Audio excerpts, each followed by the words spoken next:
Paris. Simone Zanoni a à cœur de partager sa passion pour la cuisine italienne et il vient nous voir aujourd'hui pour dévoiler ce livre de fin d'année qui vient de sortir. C'est Qui le chef ? Un livre qu'il a écrit avec ses enfants, Pénélope et Césarée, qui sort aux éditions Michel Lafon pour cuisiner en famille. Un échange suivi de mon coup de cœur tout à l'heure à 16h05. Ethan Lalouse, l'occasion comme toujours de découvrir nos invités sur Radio J. 15h, 16h30, Cyrielle Sarah Cohen. Radio J. Bonjour Simone Zanoni. Buongiorno. Merci beaucoup d'être mon invité aujourd'hui. Je viens de vous récupérer là, il y a quelques secondes, vous faire entrer en studio et vous avez une énergie débordante. C'est très italien ça ? Je sais pas si c'est italien ou pas, mais en tout cas ça fait partie de mon ADN. Toujours c'est lever les matins et voir les verres moitié pleins et surtout essayer d'attaquer la journée parce que j'adore me donner des challenges tout le temps et ça fait que j'ai pas le temps de me sentir fatigué. Ça tombe très bien parce que c'est beaucoup la philosophie, le verre à moitié plein dans cette émission. Alors on va essayer de vous découvrir pour qui vous êtes, au-delà de ce que vous faites. On va tenter du mieux que possible et je vais vous demander pour démarrer cette émission 3 mots pour vous décrire. Vous diriez lesquels ? Un pile d'énergie, passionné et amoureux de ma famille. On verra si ça colle dans cette émission. J'ai déjà la réponse, mais les auditeurs ne le savent pas. Et alors, pour commencer, le début, toujours le début. Simone Zanoni, vous êtes née le 25 juin dans les années 70 à Salo. C'est bien comme ça que ça se prononce. Vous allez peut-être me corriger, en Italie. Vous avez grandi en Lombardie dans une ferme à Provaglio Val Sabbia, près du lac de Garde, avec vos parents Onelio et Domenica. Quel genre d'enfance, aujourd'hui, vous diriez que vous avez eu et dans quel cadre vous avez grandi ? J'ai eu une enfance très familiale. C'est-à-dire que j'ai grandi vraiment, je pense que personnellement, c'est les rêves de n'importe quel enfant, grandir dans une famille qui vous aime, qui s'occupe de vous, qui vous éduque, qui vous soigne quand vous êtes blessé, qui vous met des challenges aussi, qui vous fait travailler. Parce qu'on oublie très souvent qu'un enfant, jusqu'à un certain âge, c'est juste une éponge. Un enfant, il s'imprègne de la matière qu'on lui donne. Et pour moi, c'est ma philosophie de vie. Hein. Et c'est beaucoup de choses qui j'avais placées dans ma boîte à souvenirs, dans mon cerveau, dans quelque part dans mon cerveau, que je pense que passé les 40 ans, je commençais à piano à ouvrir ces boîtes. Et de me rendre compte de la chance que j'ai eue d'avoir une famille aussi peut-être modeste, mais plein de valeurs, de vie, de convivialité, d'amour en fait, et tout simplement. Et aujourd'hui, si je dois vraiment remercier quelqu'un, c'est vraiment ma famille. Parce que si je suis là aujourd'hui, si je suis comme ça, c'est grâce à eux aussi. C'est ce que vous dites dans ce livre. Vous remerciez vos parents, vous remerciez vos enfants, vous remerciez votre femme, Greta. Et donc ce livre dont on va parler dans un instant, qui s'intitule C'est qui le chef, vous l'adressez à vos enfants et c'est une demande de leur part. C'est une demande, c'est une demande de Pénélope. Parce que je pense que Pénélope, elle a 9 ans. Elle a dû capter, je pense que peut-être un sort plus de mon ADN. Et il y a 8 mois ou 9 mois, elle me voir, elle m'a dit, je pars souvent avec eux, séparément, pour comprendre, les écouter, voir qu'est-ce qu'on fait, qu'est-ce qu'il y a dans leur tête, c'est quoi leur pensée. Et elle est venue me voir, elle m'a dit, papa, je suis pas très contente parce que toi, tu as déjà écrit 5 livres de cuisine et moi, 0. J'ai dit, bébé, mais moi, à 9 ans, j'avais jamais pensé d'écrire un livre de cuisine. Mais j'ai beaucoup des idées, beaucoup de recettes pour mes amis. J'ai envie de partager des choses avec eux. J'ai dit, OK. Alors moi, je prends tout ce que les questions, les demandes que les gens me posent. Moi, j'essaie toujours de les prendre comme un challenge. Et vous allez comprendre après parce que tous les livres qu'on a écrits derrière, c'était exactement la même philosophie. Et du coup, j'appelais Michel Lafon, Elsa. J'ai dit, Elsa, écoute, ma fille, elle veut faire un livre. Je peux pas faire que avec Pénélope parce qu'il faut que je fasse justement avec Césarée. Est-ce que c'est quelque chose qui t'intéresse? Elle me dit, un livre pour les enfants, ok, on y va. Et à partir de là, ils ont commencé à écrire déjà les recettes qu'ils aimaient. Ils ont commencé à écrire les produits qu'ils aimaient pas manger.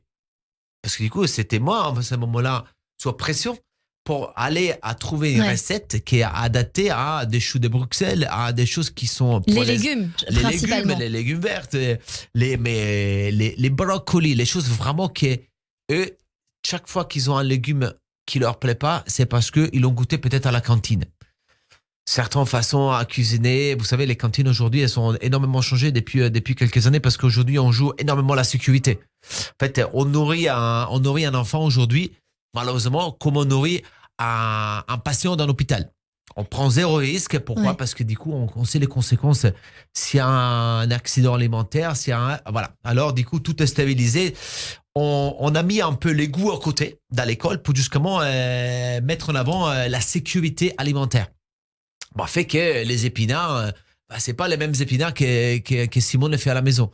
Et à partir de là, ils m'ont posé tous des challenges et on a décidé de mettre de structurer les livres avec des apéritifs. Mais c'est pas forcément des recettes qui pour les enfants. Le but, c'est justement que les parents, ils se disent, tiens, je vais cuisiner ça avec mes enfants parce qu'on va tous manger ensemble.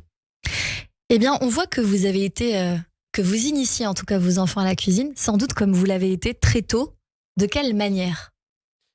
C'était la manière, c'était juste que de la plus naturelle possible. J'avais jusqu'avant envie d'être avec mon papa. J'avais envie d'être mon papa. J'avais envie d'être ma grand-mère. Mon papa cuisinait la pizza dans un four du village. C'était un four, un vieux four en pierre. Et on notait exactement les moments, les créneaux d'horaire qu'on avait justement pour utiliser le four parce qu'il était allumé 3 fois par semaine. Et moi, je suis né dans une ferme. Du coup, qui dit ferme dit animaux. Et là, il y a un côté pédagogique, mais en même temps très important. Peut-être on reverra sur ce moment parce que c'est quand même, que la nouvelle société a voulu cacher beaucoup de choses. C'est pour ça qu'aujourd'hui, on n'arrive plus à avoir un respect pour l'animal, un respect pour la nourriture. Pourquoi ? Parce qu'on ne sait pas d'où ça vient. Et mais moi, les lapins, les cochons, les veaux, les bœufs, que je voyais, que je courtoyais, que je faisais des câlins, je savais qu'à bout d'un moment, tous les animaux passaient à la casserole. Ouais. Parce qu'ils étaient là, dans nos fermes, pour une raison spécifique. C'est ça, c'est-à-dire que votre famille, vous viviez dans une ferme, elle réalisait ses propres charcuteries, légumes, fromage. Vous grandissez vraiment avec cet aspect très local. En plus qu'être local, seulement pour vous dire, on n'achetait rien. On était en autonomie. On était en autonomie, je dirais, à 90%. C'était juste incroyable. Parce que les pâtes, on cultivait du maïs pour faire de la farine de maïs, pour faire du blé, pour faire justement de la polenta. On cultivait tous nos légumes. On conservait les légumes. On était sur conserve pour les manger en hiver. Les courgettes, tous les légumes. C'est pour ça que pour moi, c'est naturel de savoir qu'une courgette, on ne la mange pas au mois de décembre parce que moi, j'ai jamais vu mon papa me donner une courgette fraîche au mois de décembre parce que ça n'existait pas. Les tomates, c'est pareil. Les tomates vertes qui n'arrivaient pas à mûrir en mois d'octobre, on les mettait en conserve agro-douce pour les manger au mois de décembre. Et c'est pour ça qu'on faisait des conserves de tomates. Chose qu'aujourd'hui, ça a l'air banal, mais une tomate, aujourd'hui, dès qu'elle sort du mois d'octobre ou dès qu'elle est plus tôt que le mois de juin, c'est pas une tomate qu'il faut être mangée et consommée. Et que ce soit les légumes, que ce soit les céréales, que ce soit les farines, que ce soit tout, vraiment, mon papa, il allait jusqu'à fabriquer son propre vin. Il fermentait son propre vin, il fermentait son propre alcool. C'est parce que nous, en Italie, on a encore le droit d'avoir un lambic à la maison et de produire nos propres alcools comme la grappa, des choses comme ça. Si c'est à consommation familiale, on n'a pas besoin de licences spéciales. C'est merveilleux ce que vous êtes en train de nous raconter aujourd'hui, Simone Zanelli. Ça semble très naturel pour vous, mais on se visualise, on a envie d'y être, on a envie de voir comment ça se passe. Et en vous entendant parler, j'ai envie d'un livre justement là-dessus pour savoir justement quels ingrédients, quels produits manger, à quelle période de l'année, où les trouver. Bon, bref, je ne suis pas votre éditeur, mais c'est une très bonne idée de livre, si Dieu veut. Sur les conseils de votre père, vous suivez des études de cuisine à l'Istituto Alberghiero Polivalente, une école hôtelière à Hydro. Vous travaillez le week-end dans une brigade sur le lac de Garde. Quels souvenirs vous gardez de ces premiers pas ? Les premiers pas, c'était assez incroyable parce que Quand j'ai démarré le métier, j'étais toujours fasciné par justement la cuisine. Vous savez que peut-être une chose que c'est difficile à trouver sur les livres, mais mon premier argent de poche, j'avais 13 ans, je pense. C'est que j'avais appris tout seul, avec un petit couteau qui m'a offert mon papa, j'avais appris à désosser un lapin. Alors, je ne sais pas si vous avez déjà jamais désosser un lapin dans votre vie. C'est quand même un travail très méticuleux parce que pour faire un rouleau avec un lapin, il faut le désosser de l'intérieur. Il ne faut pas abîmer la chair. Mais il y avait des copains, des amis de mon papa qui étaient venus à la maison. Ils avaient mangé mon rôti de lapin. Ils s'est dit, c'est génial, tu peux venir la faire à la maison? Alors moi, j'allais les week-ends, même quand je faisais les collèges, l'école, quand j'avais 13 ans, j'allais me déplacer une ou deux fois par mois dans les maisons des copains de mes parents pour aller préparer un rouleau de lapin. Et je sais que j'étais payé 4000 livres. À l'époque, c'était 1,50 €. Mais déjà, je me suis dit dans ma tête, c'était OK, si tu travailles, tu peux gagner de l'argent. L'argent est à toi, tu dépenses comme tu veux.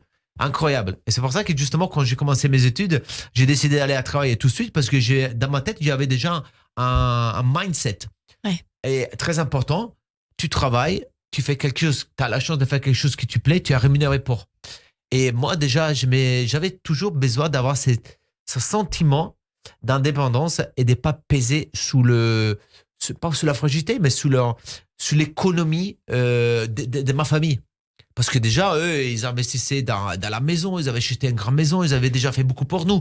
Et alors moi, j'ai dit, tiens, je veux être autonome, je vais pouvoir... Ça fait 2 fois que ce mot revient. L'autonomie, toujours, voilà, le principe de s'autoréguler, d'être autonome, que cela soit en mangeant à la maison et vous, en gagnant votre autonomie. Si, c'est incroyable parce que je pense que l'autonomie, aujourd'hui, c'est vraiment le mot qui nous remet en question énormément à n'importe quel moment de notre vie. Que ce soit à 14 ans, que ce soit à 80 ans. C'est un booster d'énergie. Et quand j'ai commencé à voir que je pouvais justement travailler, m'amuser, gagner de l'argent et faire partie d'une brigade, alors la première expérience c'était quand même très très très dur parce que je connaissais pas grand chose. J'ai entré dans la brigade et il y avait déjà 6 personnes avec un grand restaurant luxueux au bord du lac. Je m'appelle encore Ristorante Casino. Vous sortez. Et c'était une belle expérience. Mais au départ, c'était fascinant de partir d'un rien, arriver dans des restaurants où il y avait vraiment une vie, des petites sociétés avec 3-4 personnes en cuisine, des gens en salle. Et j'étais là, j'ai écouté, j'apprenais. Je prenais des coups, des claques, parce qu'il y a 25 ans, on n'était pas aussi poli comme on est aujourd'hui. On est passé par là. Mais c'était fascinant, ouais. Oui, il paraît que parfois dans les brigades justement, les commis de façon générale, c'est pas toujours évident, c'est très militaire la cuisine. À certains moments, certains l'ont dit. Vous sortez diplômé à 18 ans, vous décidez de partir à Londres pour apprendre l'anglais, toujours dans une envie aussi peut-être d'autonomie. Vous travaillez d'abord dans une trattoria, le Méditerranéo, tout en suivant des cours au cordon bleu pour vous perfectionner encore à la cuisine. Et grâce à une petite annonce, vous devenez ensuite commis dans un établissement de Gordon Ramsay. Et par la suite, vous serez chef de cuisine dans des restaurants de Gordon Ramsay, doublement et triplement étoilés. Comment ça s'est passé, ça? C'était, cette je pense que c'était pour faire, là, on est en résumé 10 ans de ma vie à peu près. Et c'est une période où je pense que j'ai pris ma vie, je l'ai juste mis à côté. Pendant 10 ans, je fais rien d'autre que travailler. J'ai vraiment tout mis mes passions, tout à côté parce que je me suis dit, Simonet, c'est ton moment. Quand je suis arrivé à Londres, j'ai, bien sûr, pendant quelques années, 2-3 ans, je me suis quand même amusé avec mes amis, mais ma vie, et j'avais un super job, j'étais super payé. Je travaillais dans un restaurant, dans un super wine bar, je m'appelle encore à Maida Vale, très sympathique. Mais j'avais une insatisfaction professionnelle qui était trop important à l'intérieur. Et heureusement que j'ai eu quelqu'un qui travaillait avec moi, Fabrizio, qui était beaucoup plus âgé. Je dis, mais tu vas pas passer ta vie ici. Il dit, regarde-moi. J'ai l'impression que c'est vraiment une histoire d'un film. Le gars qui avait déjà 40 ans me dit, écoute, moi, je suis bien payé ici, je travaille moitié journée, je vais pas bouger, mais toi, t'as 22 ans, tu peux pas rester ici toute ta vie. Faut que tu fasses quelque chose. Elle me dit, bah, quoi? Je dis, mais vas-y, inscris-toi en école. Ok, tac. Je me mets au cordon bleu. J'ai faisais école et boulot en même temps. Je me rappelle, c'est la première fois que j'ai demandé, que j'en parlais à ma maman, et je me rappelle que mes parents, ils m'ont prêté ces 6 000 livres justement pour s'inscrire à cette école, qui à l'époque, c'était quand même énorme. Sacrifice pour mes parents. Et c'est pour ça que j'ai dit, attends, il faut vraiment que j'ai réussi dans ma carrière. Avec cet argent, je faisais l'école, j'allais à l'école le matin, j'ai terminé l'école à 15h, j'ai enchaîné sous le boulot sous le travail jusqu'à 1h les soirs. Je dormais, je repartais à l'école jusqu'au moment que j'ai eu la chance de croiser le chemin de Gordon, qui cherchait un commis de salle. Et moi, j'ai dit, mais moi, je fais pas salle. Ok, on te met en cuisine. Et je suis arrivé pour la première fois dans une vraie brigade. Il avait déjà 2 étoiles à l'époque. Vraie brigade très, très dure, très militaire, très challengée parce que tout le monde faisait la guerre entre eux, parce qu'il fallait vraiment briller vis-à-vis du chef. Bon, bref. Et je savais pas, mais Gordon, il venait de terminer une émission à la télé qui justement allait à détruire l'école que j'ai participé, parce qu'il disait, en fait, son but, parce que l'école, les cordons bleus à l'époque disaient, venez à faire nos cours de cuisine, vous payez un gros montant, mais à la bout de 3 ans, vous êtes chef de cuisine. Et du coup, qu'est-ce qu'a fait Gordon avec, je pense que la chaîne 4 avait pris 2 personnes qui étaient sorties du cordon bleu autant que chef de cuisine et les avait mis dans son restaurant et les avait complètement humiliés en disant, vous n'êtes même pas commis chez nous. Et il venait de terminer cette émission. Et moi, j'arrive, je suis un petit Simone Zanoni. En plus, je parlais moitié anglais, moitié italien. Je sors de l'école cordon bleu. Ah bon, mais je ne savais pas qu'il venait jusque de détruire 2 élèves. Et je fais un essai de 2 jours. On me dit, écoute Simone, tu sais quoi? Mais moi, j'étais fasciné quand je les voyais travailler. La façon militaire. Et en plus, la vie, parce que c'est violent, c'était vraiment dur. Ouais. Et il me dit, écoute, je pense que comme chef, pour l'instant, tu ne vois rien du tout. Mais si tu veux, il me faut un plongeur. J'ai un plongeur. J'ai dit, OK. Je n'ai pas fait chez 2 fois. J'ai dit, OK. Du coup, pendant 6 mois, j'étais plongeur chez lui. Vous avez fait la plonge? J'allais à l'école de Cordon Bleu.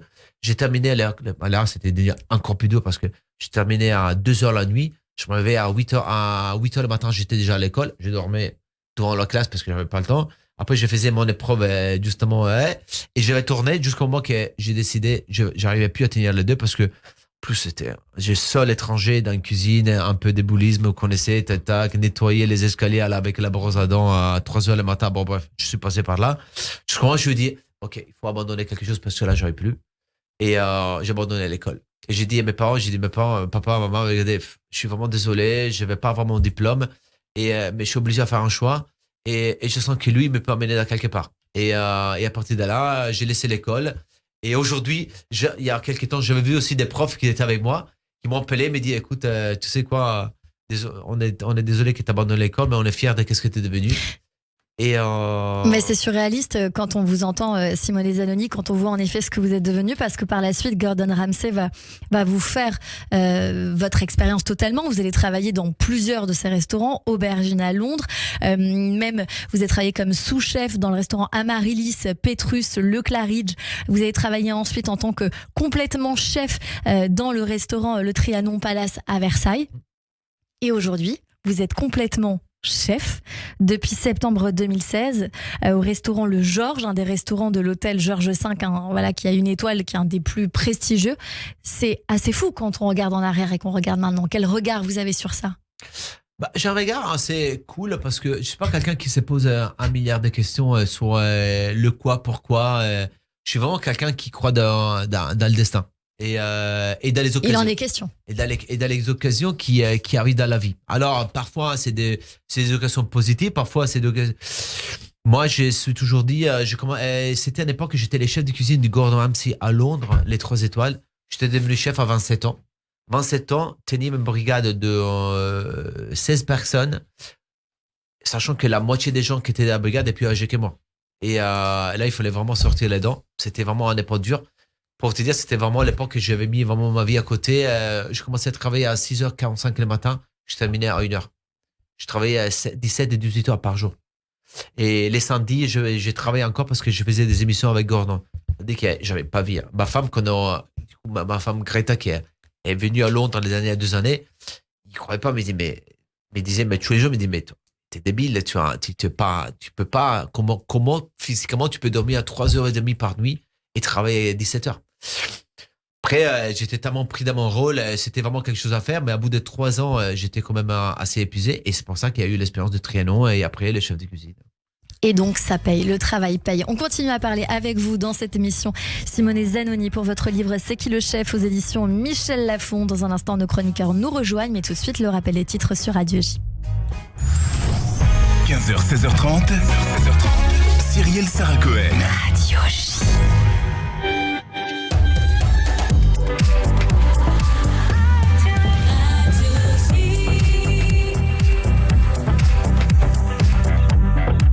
h 30 sur Radio J, bonjour et bienvenue. Tout de suite, le rappel des titres.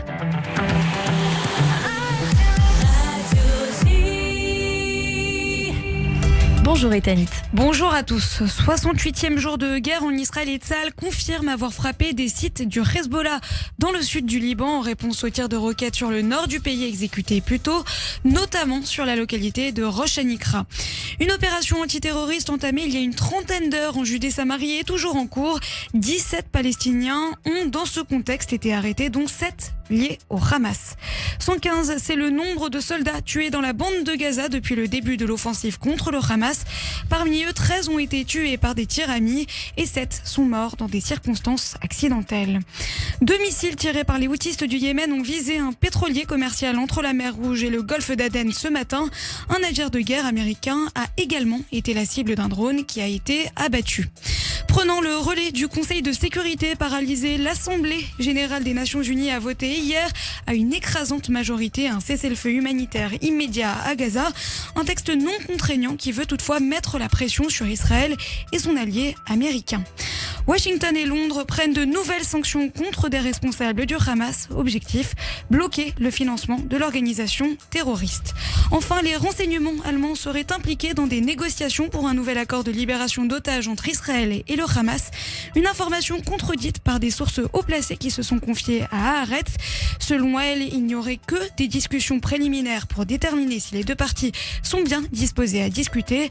Cela alors que le porte-parole du Conseil de sécurité nationale des États-Unis, John Kirby, affirme que les efforts américains pour libérer les otages se poursuivent. Le président Joe Biden doit d'ailleurs rencontrer dans les prochaines heures les familles de 8 Américains toujours détenus à Gaza. Et merci beaucoup Ethanit Belaïch. On vous retrouve à 16h pour le journal complet. Tout de suite une courte pause et c'est la suite de notre émission avec le chef Simone Zanoni et mes chroniqueurs qui nous rejoignent. David Revaud-Dallon, ça reste entre nous. Retrouvez-moi tous les mercredis sur Radio J pour Ça reste entre nous. La politique comme vous ne l'entendez nulle part ailleurs. Les meilleurs spécialistes réunis sans langue de bois. 21h sur Radio J. Radio J.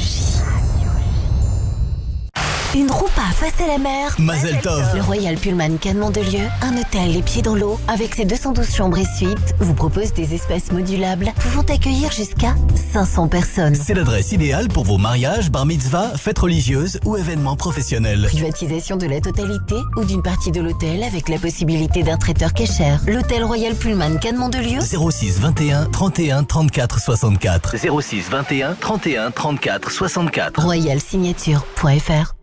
Alors que nos yeux et nos cœurs sont tournés vers Israël, la fondation Kasip Kojazor poursuit son travail. Destinez votre don aux milliers de familles en difficulté sociale, aux personnes en situation de handicap, ainsi qu'aux survivants de la Shoah. Faites confiance à la plus importante fondation d'aide sociale juive de France. Adressez vos dons avant le 31 décembre et vous bénéficierez d'une déduction fiscale jusqu'à 75%. Fondation Kasip Kojazor. 01 49 23 71 40.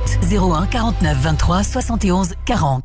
Avec la Tzedaka FSJU, solidaire plus que jamais. Agir face à la précarité, au handicap, aux violences, aux accidents de la vie. Soutenir les familles israéliennes réfugiées en France. Toutes ces actions, nous les menons depuis plus de 31 ans grâce à votre générosité et votre fidélité. Cette année, donateurs, bénévoles et parrains, soyons solidaires plus que jamais. Donnez sur tzedaka.fr. Tzedaka.fr. Pour rester connecté à nos actions et événements, suivez dès maintenant le FSJU sur les réseaux sociaux. Radio J. Radio J.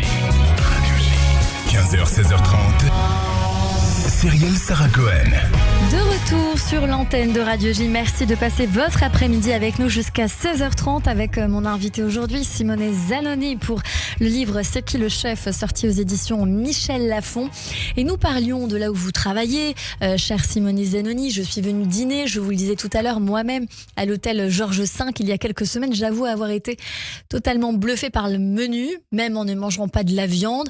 L'apéritif, bien sûr, avec les chips de parmesan, la tarte tatin de tomates confites, glace, cacio et pépé en entrée, un délice pour les papilles, je crois que j'en rêve encore.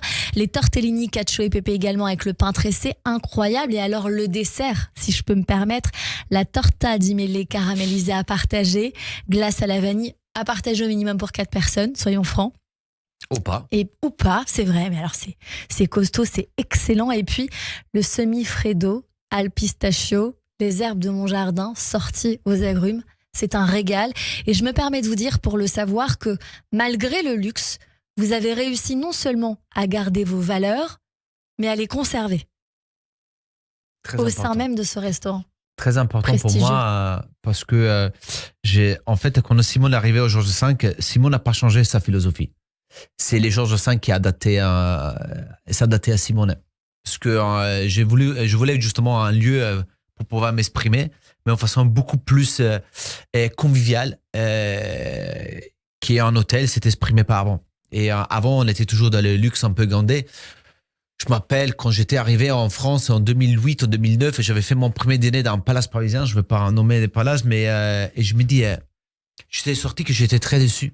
Pourquoi ? Parce que c'était un lieu hyper froid, où les gens, première fois pour moi dans un grand palace, ok, j'étais chef déjà d'un 3 étoiles, mais palace parisien, froid, service froid, et en fait, ça m'avait gâché vraiment l'expérience, parce qu'il y avait pas de convivialité, il y avait zéro interaction avec les personnes, et je dis, mais moi, jamais je veux faire ça. Moi, je veux que les gens ils viennent à chez moi, et qu'ils se sentent complètement chouchoutés, en n'importe quel moment du dîner, par une équipe qui est heureuse et qui est contente d'être là.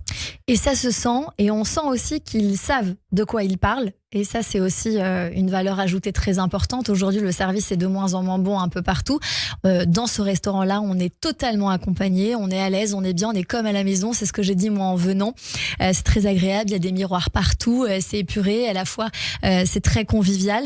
Vous avez été chef du restaurant Cachard Le Raphaël, ça m'a fait sourire ça aussi en parlant, en travaillant cette émission. Et vous gardez donc cet état d'esprit vraiment de privilégier l'aspect non seulement familial, mais aussi le local. Je le dis quand même en parallèle, vous êtes vraiment dans la préservation de l'environnement pour une gastronomie raisonnée. Vous faites en sorte aussi qu'il y ait cette rotation comme ça, autonomie sur les légumes. Ça se sent dans votre travail quand on vient manger chez vous. En tout cas, on sent que c'est frais, c'est naturel. On essaie je me suis activé sur plusieurs fronts, que ce soit le social avec mes équipes de salle. Pour moi aujourd'hui, c'est que juste des collaborateurs, et moi je peux briller à travers eux. Plus qu'ils sont à l'aise, plus ils sont contents d'être là, plus qu'ils vont se battre, plus que justement ils vont être contents d'attaquer des services et justement de faire plaisir aux clients. Et les plaisirs doivent être genuines. On dit genuine, hein, oui. Les plaisirs doivent être vraiment genuines, parce que sinon, si on sent que c'est factice, les clients ressent ça. Justement, les bonheurs que les serveurs essaient de donner, c'est vraiment du vrai bonheur. Mais c'est réel et c'est authentique.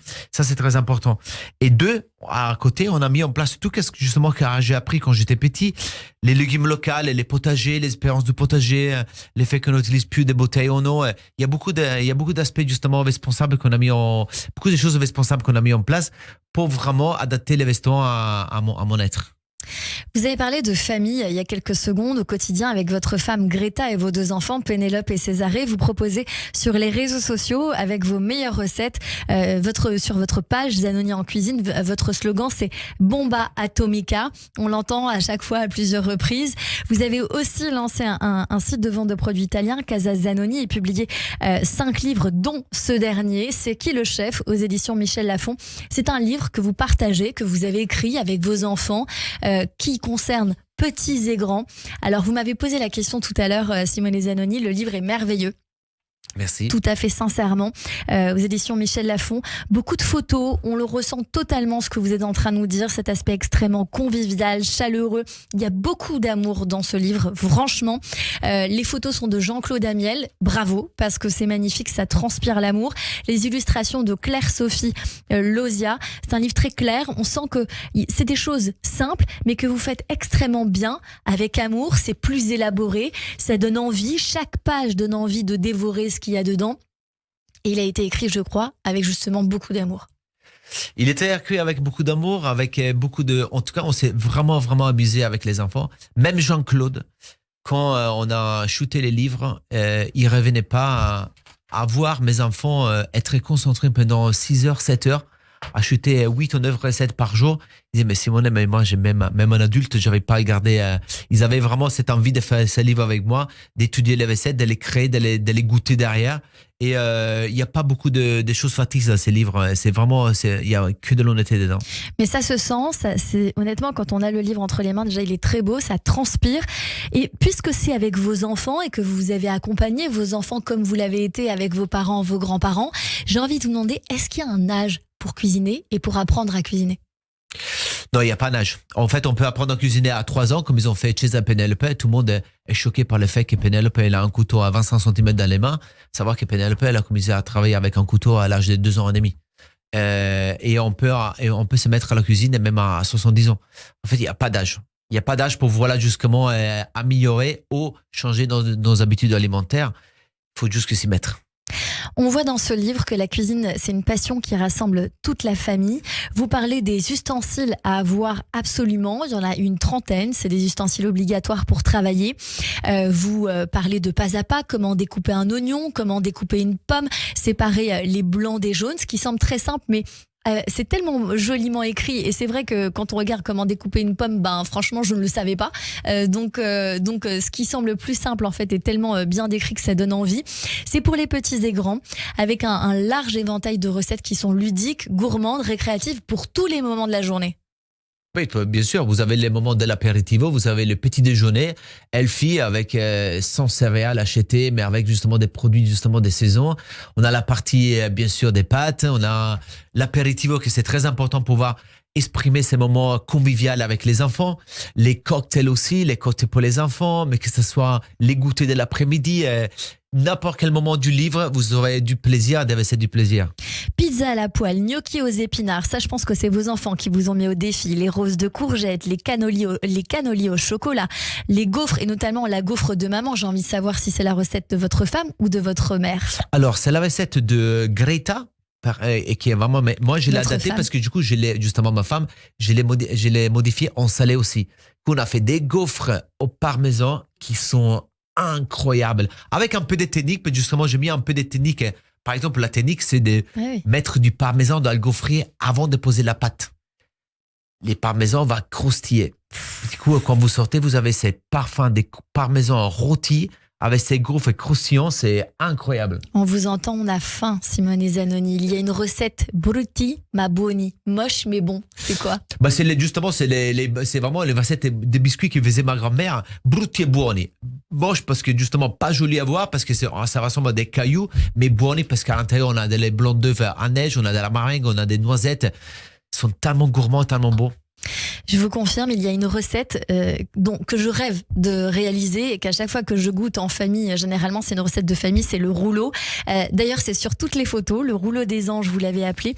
C'est tout blanc avec un peu de chocolat et des framboises dessus. Ça, vendez-nous du rêve, dites-nous comment c'est fait. Cette recette, c'est incroyable. Pourquoi? Parce qu'on n'utilise que des blancs d'œufs. Et souvent dans la pâtisserie, on a toujours beaucoup de jaunes d'œufs impliqués et on ne sait pas quoi faire avec les blancs d'œufs. Là, du coup, c'est un rouleau avec un biscuit hyper léger. Il y a du chocolat blanc, il y a du concentré de lait et en fait, c'est un nuage, c'est une espèce de nuage de bonheur. C'est léger. Après, si on a des fruits rouges, on met des fruits rouges. Si c'est pas en saison, on peut mettre des fruits comme des bananes comme ça, on peut mettre de l'ananas. Mais franchement, il faut l'essayer parce que c'est juste un délire. C'est quoi la recette préférée de vos enfants? Mes enfants, ils n'ont pas forcément de recettes préférées parce qu'ils ont la chance d'écouter plusieurs choses dans la semaine. Greta, ma femme, cuisine beaucoup aussi pour eux. Vraiment, c'est rare qu'ils mangent 2 fois la même chose dans la semaine. Parce que ils ont justement, on a les produits, la soupe, la sauce, mais ils adorent énormément les pâtes. Et justement, c'était une des questions que j'avais aujourd'hui. Et dans votre restaurant, c'est une discussion que j'avais avec un ami justement qui est un spécialiste des pâtes et qui me disait « Mais tu ne te rends pas compte, il y a les pâtes bon marché et il y a des pâtes où tu vas les chercher ailleurs, ça n'a rien à voir. » Comment choisir des bonnes pâtes, Simone Zanoni? Je pense que c'est toujours compliqué. C'est pas compliqué en fait. Les pâtes, c'est un produit aujourd'hui, c'est un produit qui a envahi les familles françaises depuis des années en façon incroyable. Moi, je pense que je mange moins des pâtes, moins en famille, que des certaines familles françaises. C'est aussi une question d'ingrédients et des qualités d'ingrédients, mais aussi c'est une question aussi de budget. Parce que parfois, quand vous voulez des bonnes pâtes avec de bons blés, avec des blés italiens, bah, ça va tout simplement du kit au double. Moi, j'ai dit une chose, il faut pas acheter de la mauvaise qualité des produits. Il faut acheter des bons produits, mais il faut en manger moins. Alors, manger peut-être une fois par semaine des pâtes, ou peut-être 2 fois par semaine, mais acheter des pâtes de qualité avec des vrais blés qui viennent pas de l'autre bout du monde. Et tout simplement, essayer de comprendre la différence entre une mauvaise pâte en termes de gustatif. C'est comme quand vous achetez un vin. Un vin à 10 €, c'est pas, un vin à 50 €, c'est pas la même chose. Il n'y a pas le même savoir-faire à l'intérieur. C'est à vous aussi de devenir un peu expert dans votre petit monde et comprendre qu'un vin à 10 €, il y a un certain savoir-faire, mais un vin à 50, il y a beaucoup plus à savoir-faire. Il y a des notes qui sont plus prestigieuses. C'est la même chose pour les pâtes. Merci Simone Zanoni pour votre livre fait avec vos enfants. Je le rappelle, à retrouver aux éditions Michel Lafon, C'est qui le chef? J'imagine que vos enfants, ils ont peut-être envie de suivre un petit peu vos traces. Vous avez créé une vocation avec eux? Mais pas du tout. Non? En fait, ni Penelope ni chez eux, elle veut devenir chef. Mais ça devient naturel du coup de cuisiner pour eux. Ça devient naturel de cuisiner avec eux. Et moi, je pense que c'est la seule chose que je veux faire avec eux, c'est leur donner une passion. Après, est-ce qu'ils souhaitent continuer cette passion? Franchement, c'est pas mon problème. Tant qu'ils sont passionnés et tant qu'ils vont devenir passionnés par quelque chose. Merci Simone Zanoni. Dans cette partie d'émission, on va découvrir maintenant toute la culture que vous aimez ou qui pourrait vous plaire. Et tout de suite, Christophe Barbier nous emmène au théâtre. Et mes acclamations, mon enthousiasme, viva notre bienfaiteur! Olé! Olé! Olé! Au théâtre. Bonjour Christophe. Je vais vous parler, Cyrielle, d'une pièce sur l'art de se mettre à table. Ah non, pas dans le restaurant de votre invité, mais dans les griffes d'un commissaire. Quelqu'un doit avouer. Mais qui et quoi? Piège pour un homme seul est un gros succès en scène de 1961, un succès qu'Alfred Hitchcock envisagea d'adapter au cinéma. Signé Robert Thomas, il raconte le cauchemar de Monsieur Corban, dont la femme a disparu après 3 mois à peine de mariage. Miracle, voici qu'elle revient. Mais son mari ne la reconnaît pas. Bien qu'elle sache tous les détails de leur vie et connaisse tous les recoins de leur maison, il dénonce une usurpatrice. Elle se fait passer pour sa femme afin de détourner un héritage que cette dernière attendait. Madame Corban a l'explication de ce délire. Son mari est dépressif, avec des excès de paranoïa et d'amnésie. Il faut l'interner.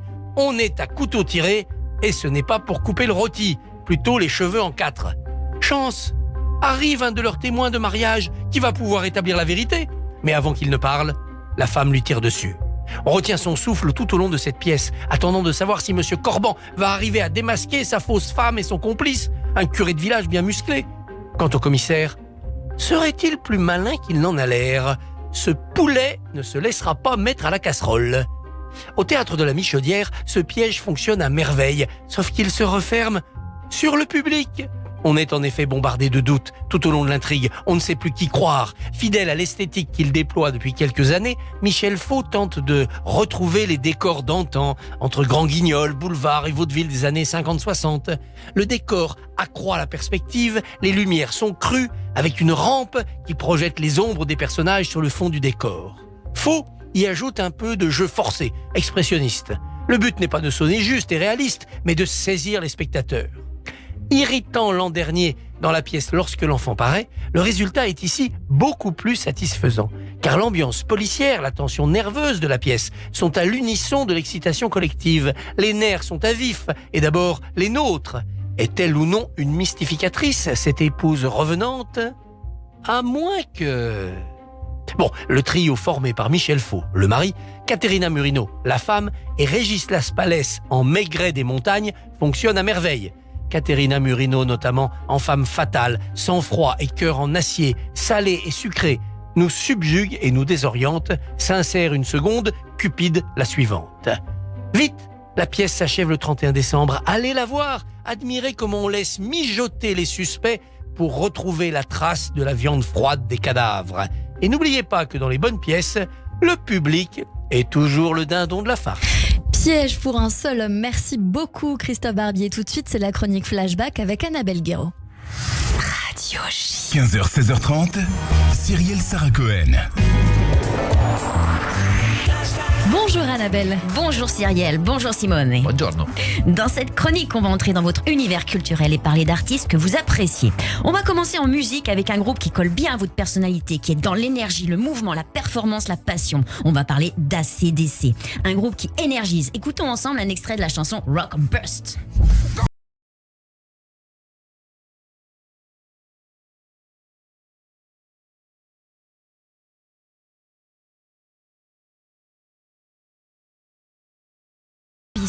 Comme vous, à force de travail et de persévérance, le succès est arrivé. Je vous raconte rapidement leur épopée. On est en 2015 à Rome. C'est l'histoire d'une rencontre de 4 lycéens. Damiano David, Victoria De Angelis, Thomas Raggi et Ethan Torchio. Partageant le goût pour le rock et le pop-rock, ils décident de former un groupe. Ce sera Maneskin, clair de lune en danois. De répétition en répétition, ils construisent leur identité musicale et se mettent à composer des chansons. Ils gagnent en popularité en finissant 2e à X Factor en 2017. Et puis arrive le concours de l'Eurovision 2021. Ils finissent sur la première place du podium avec un titre rock, Zitti e Buoni. Dans cette chanson, Maneskin prend à contre-pied le titre de la chanson. Car oui, si le titre Zitti e Buoni veut dire « taisez-vous et tenez-vous correctement », les paroles sont tout autres et prônent l'anticonformisme, appellent chacune et chacun à être libre de rester fidèle à soi-même, même lorsque les autres ne nous comprennent pas. Et on poursuit avec une idée de lecture. Comme vous êtes fan de moto et de voitures de sport, Annabelle vous suggère Les aventures de Michel Vaillant, Simone. Oui, Michel Vaillant, une série de bandes dessinées créée par Jean Graton en 1957 sur le thème du sport automobile. Je me suis dit que ça serait une bonne idée de vous présenter cette BD, vous qui conduisez des Ferrari et pilotez des Bugatti. Et puis c'est bientôt Noël, alors peut-être une idée cadeau pour votre fils Césaré. Dans cette BD, le héros, Michel Vaillant, est un pilote automobile français, un des meilleurs pilotes du monde, champion respecté. Il incarne le chevalier des temps modernes, l'ami fort, loyal et courageux, entouré d'une famille dont les aventures s'entremêlent avec celles vécues sur la piste. En plus d'un demi-siècle, Jean Graton va imaginer toute une galerie de personnages et emmener ses lecteurs sur les circuits d'Europe et d'Amérique. Des circuits représentés avec réalisme et minutie, car le dessinateur prend l'habitude de s'y rendre en personne. Depuis 1957 et les premières planches de BD dans le journal de Tintin, les histoires de Michel Vaillant sont un franc succès. Tellement populaire que le dessinateur deviendra même l'ami de coureurs automobiles comme Jackie Hicks ou Alain Prost.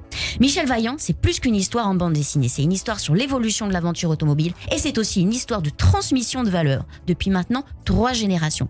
Michel Vaillant, album BD aux éditions Dupuis. Et puis on termine avec un film qui sort aujourd'hui en salle que je crois on a tous envie de voir. Il s'agit de Wonka. Oui, Wonka de Paul King, réalisateur notamment de 2 films avec l'ourson Paddington. Wonka, c'est le préquel de Charlie et la chocolaterie. C'est le récit qui se concentre sur la jeunesse de Willy Wonka avant qu'il ne fonde sa chocolaterie, ne devienne le personnage excentrique que l'on connaît tous. Bande annonce. Voyez-vous, je suis une sorte de magicien, inventeur et chocolatier. Alors taisez-moi et écoutez-vous. Non, c'est pas ça, je voulais dire l'inverse.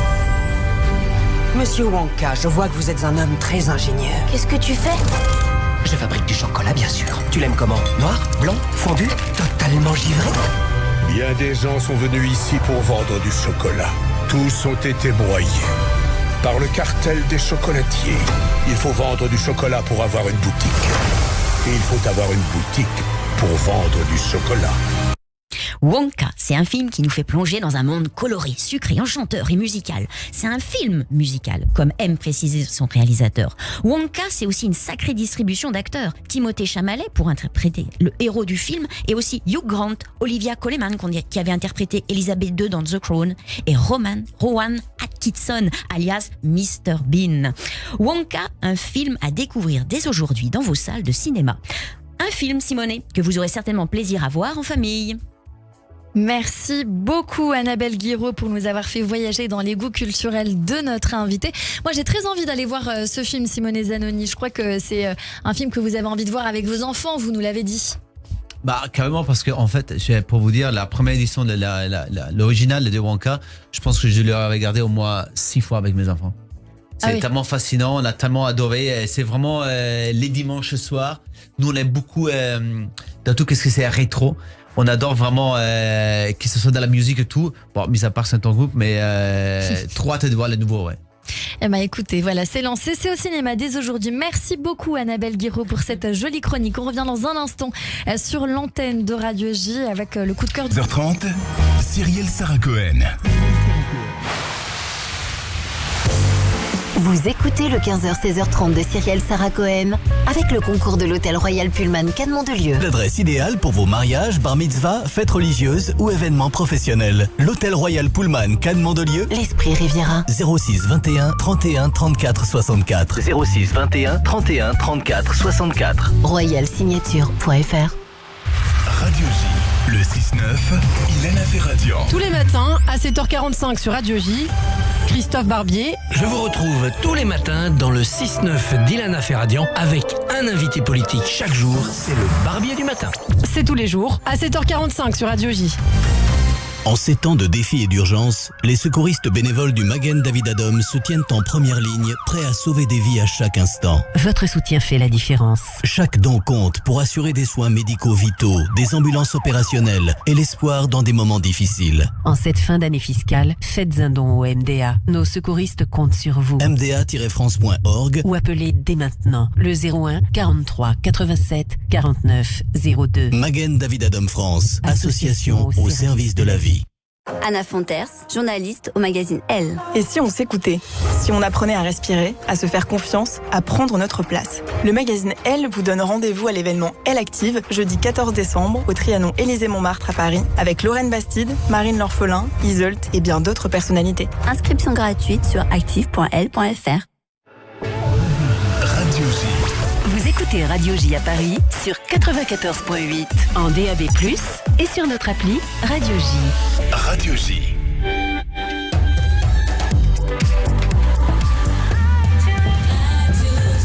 Il est 16h sur Radio J. Bonjour et bienvenue. Tout de suite, le journal de l'information avec Etani Belleich.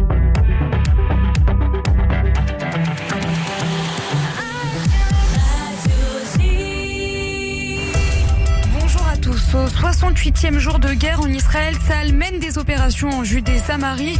Les forces israéliennes opèrent depuis environ 30 heures en continu dans le camp de réfugiés de Jenin.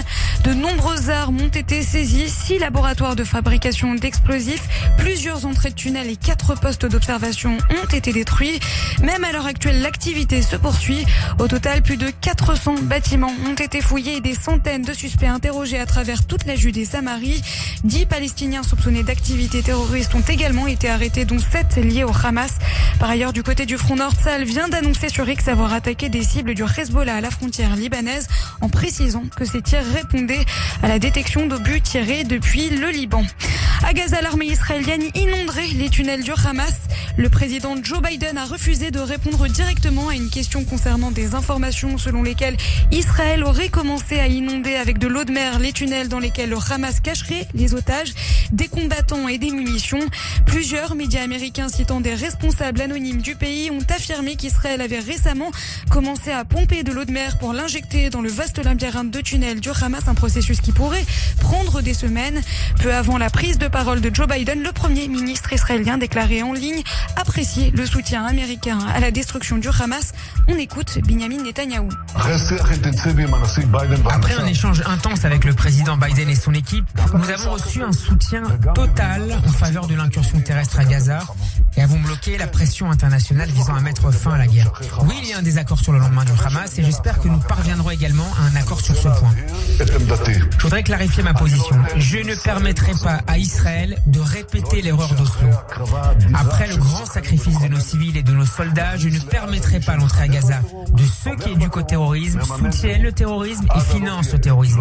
Gaza ne sera ni le Hamastan ni le Fatarstan. C'était Benyamin Netanyahou, le premier ministre israélien, hier dans une vidéo publiée sur ses réseaux sociaux.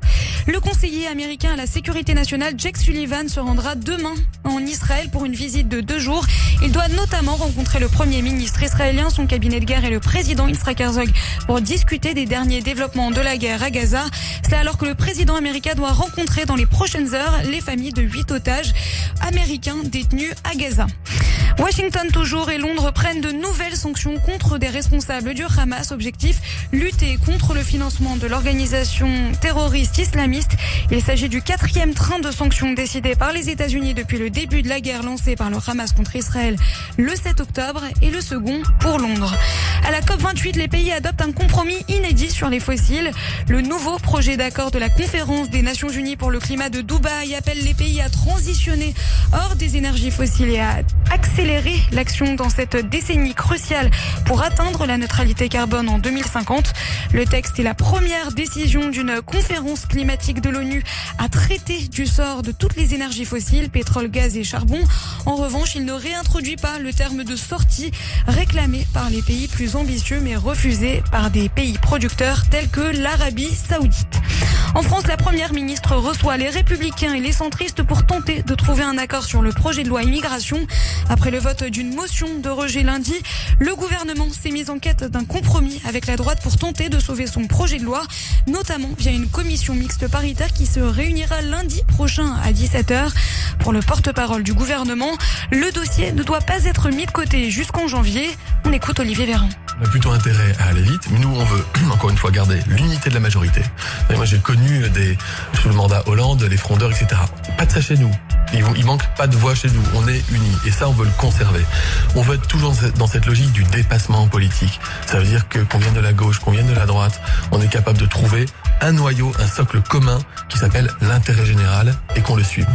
Je crois que tout le monde a conscience de notre volonté de lutter plus efficacement contre l'immigration illégale. Et je pense que le moment est venu de conclure cela, parce que ça fait bientôt 1 an qu'on en parle.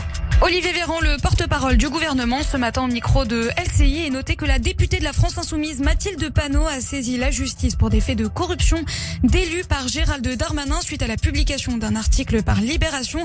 Un article qui rapporte que le cabinet du ministre de l'Intérieur a appelé des élus LR pour leur demander de voter en faveur de la loi contre l'attribution de brigades de gendarmerie. Enfin, après Paris en 1989, Avignon en 2000, Lille en 2004 et Marseille en 2013, quelle ville française deviendra la nouvelle capitale européenne de la culture en 2028?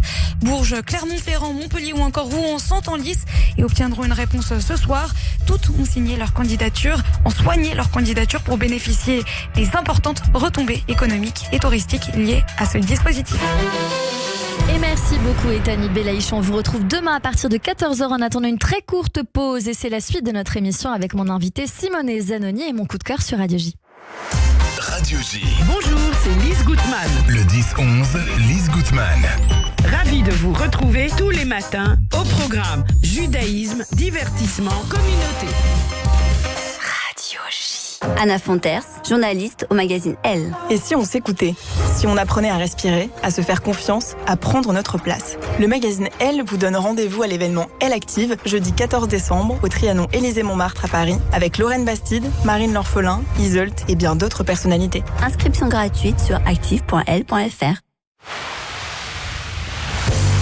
Vous écoutez le 15h-16h30 de Cyrielle Sarah Cohen avec le concours de l'Hôtel Royal Pullman Cannes-Mandelieu. L'adresse idéale pour vos mariages, bar mitzvah, fêtes religieuses ou événements professionnels. L'Hôtel Royal Pullman Cannes-Mandelieu. L'Esprit Riviera. 06 21 31 34 64. 06 21 31 34 64. Royalsignature.fr. Radio J. Radio J. 15h, 16h30. Cyrielle Sarah Cohen. De retour sur l'antenne de Radio J. Merci de nous rejoindre. Si c'est le cas, que vous venez d'arriver, merci d'être avec nous, avec notre invité aujourd'hui, Simone Zanoni, le chef étoilé, et puis qui vient de sortir C'est qui le chef, ce livre aux éditions Michel Lafon, écrit avec ses enfants Pénélope et Césarée. On va poursuivre cette émission avec vous, Simone, avec ce que j'appelle moi l'introspection. Oscar Wilde a dit, parfois nous pouvons passer des années sans vivre du tout et tout à coup notre vie entière est concentrée dans un seul instant. Essayons de faire ça maintenant avec 10 questions pour nous aider encore à mieux vous connaître. Simone Zanoni, si vous aviez la possibilité de reprendre votre vie depuis le tout début, est-ce que vous changeriez quelque chose et si oui, quoi ? Non. Je pense que je ne changerai rien parce qu'aujourd'hui, en tout cas, je suis content de ce que je suis devenu et je suis aujourd'hui. Et je pense, pourquoi changer ? Quel conseil donneriez-vous à un enfant, peut-être les vôtres, pour réussir leur vie ? Croire en soi-même, construire en étant indépendante, et que ce soit du berceau familial, que ce soit des amis, tracer un chemin et y croire et y aller. Quel a été, ou quel est, le plus bel âge de votre vie et pourquoi ? C'est maintenant. C'est maintenant parce que c'est là que, après certain nombre d'années d'expérience et de travail, je peux commencer à monter les puzzles de la façon que je souhaite. Et ces moments de transmission. Et la transmission est très importante, très satisfaisante. Y a-t-il eu une grande erreur dans votre vie ? Et comment vous l'avez résolue ? Il y a une grande erreur, peut-être c'était quand j'ai insisté à vouloir faire et travailler dans un restaurant plusieurs mois étoilés, dans 2 étoiles, 3 étoiles. Et en fait, j'ai sacrifié trop ma spontanéité.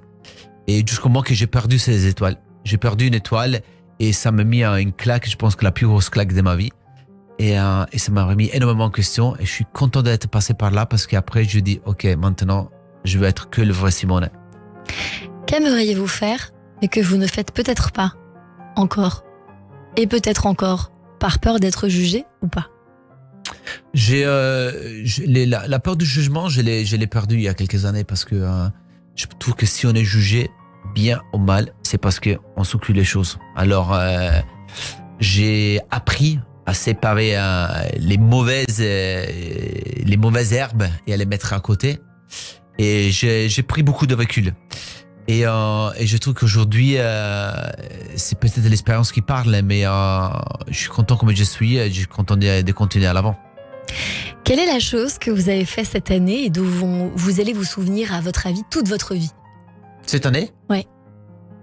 Cette année, j'ai fait un cadeau pour ma femme. J'espère qu'elle est en train de pas écouter. Je lui ai fait un cadeau qu'elle souhaitait depuis des années. Et cette année, je suis aussi allé faire ses cadeaux. Du coup, je pense que moi et elle vont se souvenir de cette journée. C'est merveilleux. J'espère qu'elle n'écoute pas parce qu'il faut que ça reste secret. Si je vous parle d'amour, cela résonne alors comme quelque chose de vivant ou de souffrant ? Non, ça doit rester. L'amour, ça doit être vivant parce que dès que ça devient une souffrance, c'est plus de l'amour. Amour spontané, amour parfois émotionnel, parfois pas toujours facile, mais l'amour, ça se travaille.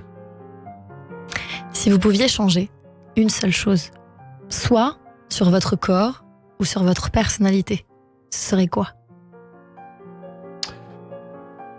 J'ai pensé pendant des années que j'étais toujours pas assez grand. Parce que putain, pourquoi tout le monde grandit et pas moi ?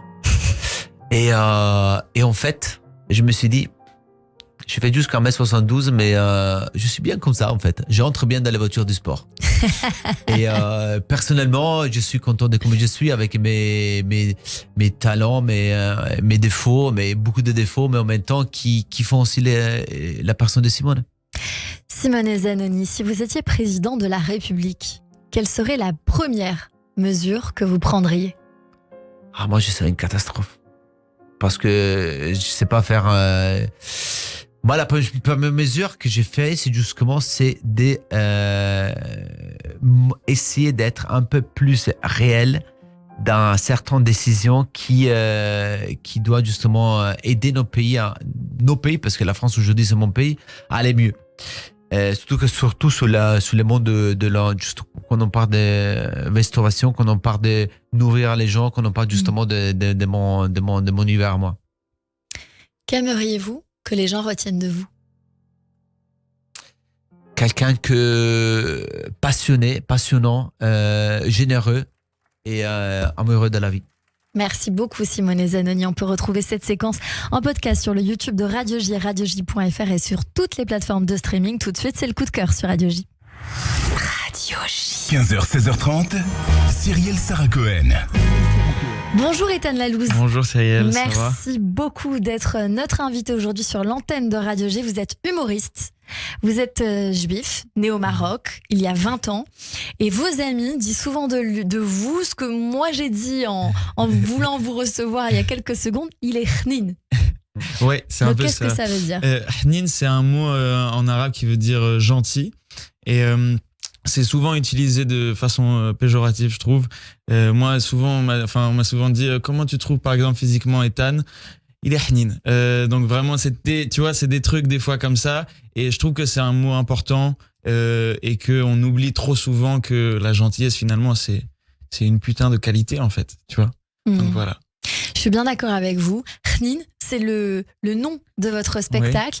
Oui. Vous jouez au théâtre Le Métropole le 18 décembre, lundi 18 décembre à 19h30. Oui. Qu'est-ce qui nous attend ? Alors, au Métropole, plein de rire, déjà, j'espère, du kiff. Il y aura plein de sujets dont on va aborder, des sujets plus ou moins difficiles ou qu'on n'utilise pas souvent dans l'humour. Tels que, je sais pas, la mort, le suicide, des trucs comme ça. C'est des trucs qui m'intéressent pas mal. Et en rigoler, je trouve que c'est important. Le rapport homme-femme aussi. On va parler de ce pull aussi que je suis en train de mettre actuellement. Qui est très beau. Une catastrophe. Non, tu le trouves très beau. Ah ouais. Ok, j'ai eu des jugements de la part de la régie tout à l'heure, non ? C'est vrai ? Pas du tout. Ok, d'accord. Ça m'étonne parce que Benjamin, il est assez fan de ce style. Je rigole. Non, évidemment, non. Oui, voilà, on va parler d'amour, quoi, finalement. D'amour, du rapport à l'immigration en France en tant que juif marocain et notamment, je vous ai repéré moi via cette vidéo. Je vous l'ai dit, j'aurais adoré vous avoir en chroniqueur. J'ai été squeezée, mais vous officiez sur la fréquence. Alors, je suis très heureuse pour vous. Une vidéo où vous dites qu'on vous a construit bizarrement. On écoute. Non, on m'a construit bizarrement, les amis. Je suis juif. Et j'ai grandi au Maroc, ça veut dire que je suis juif et arabe. Les deux. Tous les jours. Et je ressemble à Jésus. Non, en vrai, en plus, je suis juif arabe et je suis arrivé en France il y a 2 ans. Ça veut dire que je suis aussi immigré. C'est moi le grand remplaçant dont parle Eric Zemmour. Voilà, on a enlevé les rires en plein milieu, qui sont très utiles, mais trop longs pour la radio. Donc je tiens à dire que vous avez les cheveux lâchés, donc forcément c'est ressemblant. On peut faire le comparatif avec Jésus, donc c'est très très drôle en vous voyant en spectacle. Et vous parlez aussi des écolos et des véganes au Maroc. Ouais, pas mal. Je parle de... en fait, il n'y en a pas trop. C'est ce que je me suis rendu compte, mis à part les producteurs de shit. Et vraiment, c'est vraiment ça qu'il y a. 22% du PIB au Maroc, ça provient de la vente de hashish. Et les 78% restants, c'est la vente de weed. Donc on est vraiment très écolo. Et c'est un peu ça. On parle un peu du rapport aussi. On est la nouvelle génération avec des sujets plus différents, quoi. On parle de déconstruction. Surtout moi, avec mon rapport au Maroc, comme on n'est plus tradit là-bas, l'arrivée en France, la découverte de la parole, parce que finalement, quand tu es dans une société plus traditionnelle, tu te tais beaucoup, tu fais des blagues pour ne pas dire les vraies choses. Ici, je me suis rendu compte que vraiment, on parle beaucoup, quoi. On aime bien dire ce qu'on ressent, etc. tout. Et c'est tout un apprentissage de s'adapter à cette société parisienne, finalement. Mais c'est aussi ça qui est intéressant, c'est que comme du fait qu'à Paris, en France en tout cas, vous voyez que nous on extériorise davantage, c'est ce qui vous permet d'avoir le regard sur ce que vous avez vécu au Maroc et de faire ce distinguo entre le Maroc et la France. Écoutez, vous avez un discours très très intelligent, si je puis me permettre, très développé. Je crois que vous avez quoi, une vingtaine d'années? Oui, j'ai 20 ans. Oui. Vous écrivez tout seul? Ouais.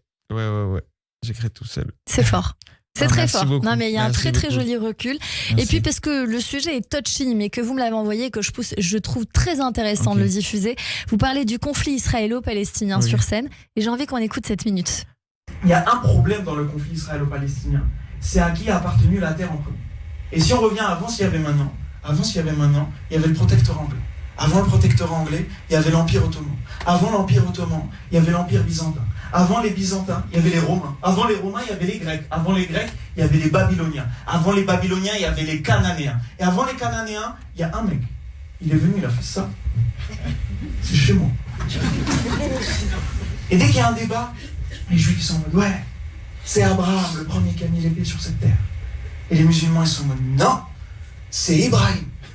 Et les Juifs sont en mode, non, c'est Abraham. Et les musulmans sont en mode, non, c'est Ibrahim. Non, c'est Abraham. Non, Ibrahim. Abraham. C'est la même personne.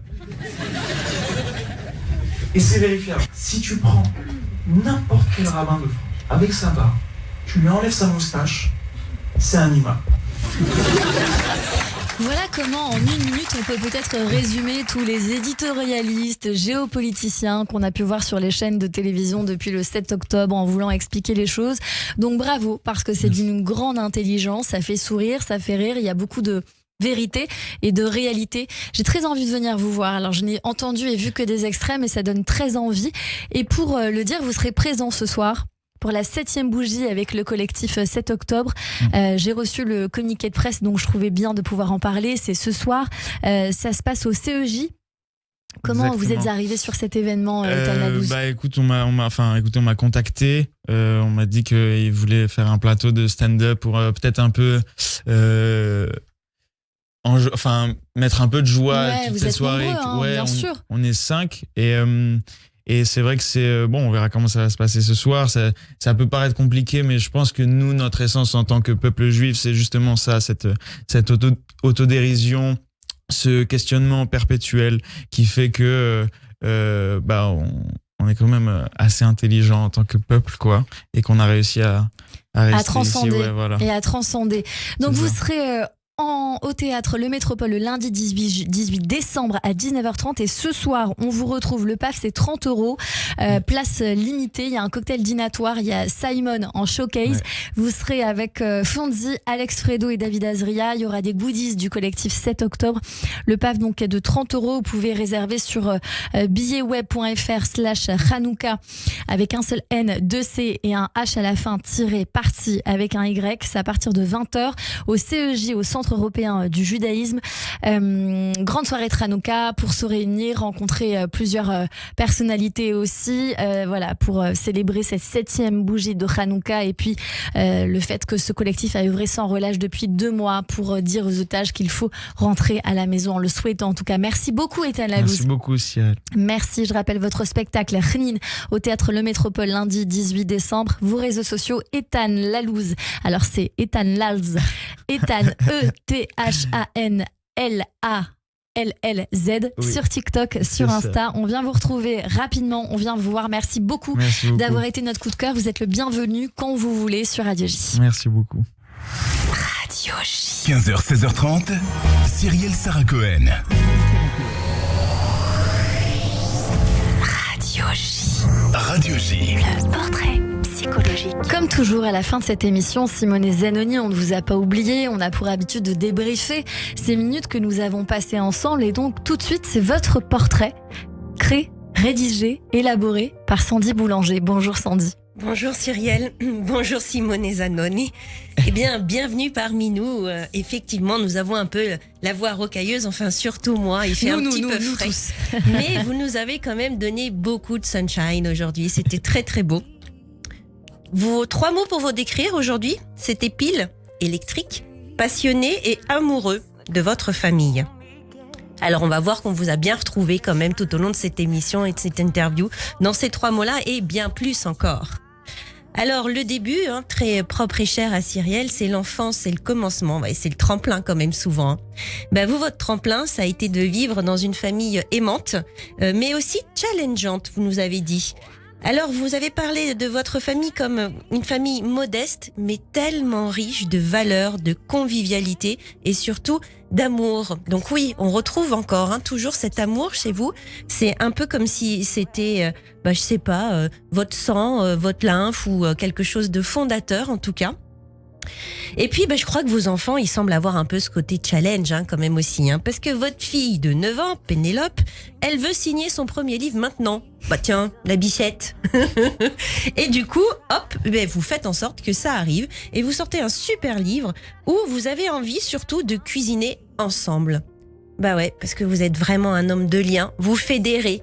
D'ailleurs, vous parlez des fois de vous à la 3e personne, je vous ai taquiné parce que je suis un peu chippie, mais vous avez dit quelque chose de très juste, c'est que vous n'êtes pas tout seul. C'est qu'avec vous, il y a tout un tas de gens, c'est votre team, votre équipe, votre famille. Donc tous ces gens, en fait, ils sont avec vous et ils participent à tout ce que vous faites, tout ce que vous donnez. C'est important, ce cocon familial, vous nous avez dit, ça c'est sûr. Et puis l'autre chose importante, je crois, c'est le travail. Ça, c'est votre gros truc, votre grand truc. Ce travail, ça a été une valeur qui a été acquise très très tôt chez vous. C'était un peu pour rigoler au début, quand vous faisiez des rôles comme ça de lapinou. Mais finalement, vous avez monté votre petite entreprise très rapidement, tous les 15 jours. Et vous avez donné du bonheur. Mais ce bonheur, vous, ce que ça vous a apporté, c'est l'autonomie. Une autre valeur hyper importante chez vous. Parce que c'est aussi l'indépendance, donc ça sent la liberté quand même. Et derrière cette liberté, Simone, qu'est-ce qu'on entend ? Les possibles, pas de limite. Et puis on se doute bien que parce que vous aimez ACDC, ça dépote un peu du steak quand même chez vous. Il faut pas trop de barrières. Alors oui, vous nous dites que... Bien sûr, vous vouliez pas alourdir les charges de votre famille, donc cette indépendance, elle était aussi importante pour ça. C'est de l'amour, forcément. Et puis c'est ce que peuvent dire les piles électriques, mais enfin surtout les piles solaires quand même, je crois.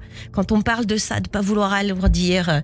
Vous êtes bien sûr amoureux de votre famille, mais je crois pas seulement de ça. Il y a aussi une histoire de l'humanité, puis surtout de la planète. Vous êtes respectueux, ça vous tient aussi beaucoup à cœur. Curieux, vous partez à Londres, vous mettez votre vie privée de côté pour vous dédier au travail. Ça, c'est vraiment, je crois que ce mot-là, aujourd'hui, vous l'avez dit bien. Si on n'était pas très motivé, vous nous avez redonné vraiment la grande motivation pour bosser. Et puis, vous êtes humble aussi, quand même, beaucoup. Parce que vous êtes complètement d'accord pour repasser par la case plonge pour pouvoir de nouveau remonter encore beaucoup plus haut. Il y a de la stratégie chez vous, mais qui n'est absolument pas dans la manipulation, c'est une décision. Vous vivez beaucoup à l'instinct quand même, je crois. Et cet instinct, il est possible parce que justement, vous êtes connecté à la source, l'amour familial. Alors, vous ne vous posez pas 3 milliards de questions, vous nous avez dit. Chanceux, va. Mais cet instinct est justement un tremplin pour vous qui vous permet justement de vous dire que ce luxe dans votre vie, c'est de garder ses valeurs, la chaleur, d'être chouchouté, la gastronomie raisonnée. Et enfin, après 1 heure, vous parlez de plaisir. Ça y est, vous aviez dit un mot magique dans tout cela. Ce plaisir que vous aimez susciter dans votre restaurant, mais aussi que vous partagez dans votre livre. Vous rayonnez de bonheur, vous semez partout pour permettre l'autonomie, toujours, encore. Vous êtes passionné, clairement. Quand vous avez les yeux qui pétillent, vous parlez de vos recettes, de chaque détail. Vous donnez envie d'être heureux, luxueusement simplement ou simplement luxueusement. Vous donnez des recettes de bonheur, des conseils de joie, mais surtout des passions à frissonner et à développer. Alors vous êtes de l'énergie brute, mais délicate quand même. Vous êtes pudique, ouais, assurément, je crois, mais d'une simple complexité qui s'exprime à nous par la cuisine, mais qu'on imagine quand même qui se libère en privé, en famille, avec énergie. Et encore ACDC, c'est pas rien. Le dernier mot que vous nous avez partagé, c'est la transmission, Simone.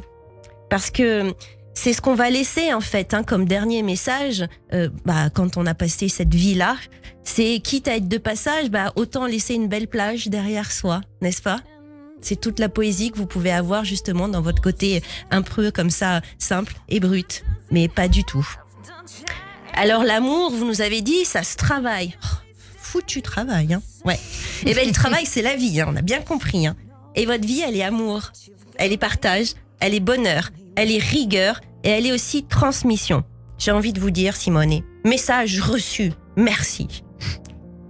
Et merci à vous, Sandy Boulanger, notre thérapeute que l'on retrouve tous les mercredis sur Radio J. Ça vous a ému, je crois. Ouais, c'était un joli message. C'est un joli message parce que c'est pas tout à fait évident cet exercice. Et c'est écouter quelqu'un qui décrit vous-même, c'est presque déstabilisant, mais bien travaillé. Merci. Merci, travail. La base. Merci beaucoup, Sandy Boulanger, que l'on retrouve, je le répète, tous les mercredis sur Radio J. Radio J. 15h, 16h30, Cyrielle Sarah Cohen.